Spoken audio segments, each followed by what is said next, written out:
ม่วงเขาแค่เนาะของเยอรมัน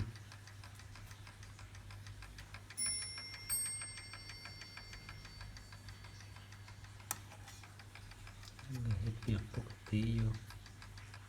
ทุกครึ่งชั่วโมงนะมันจะดัง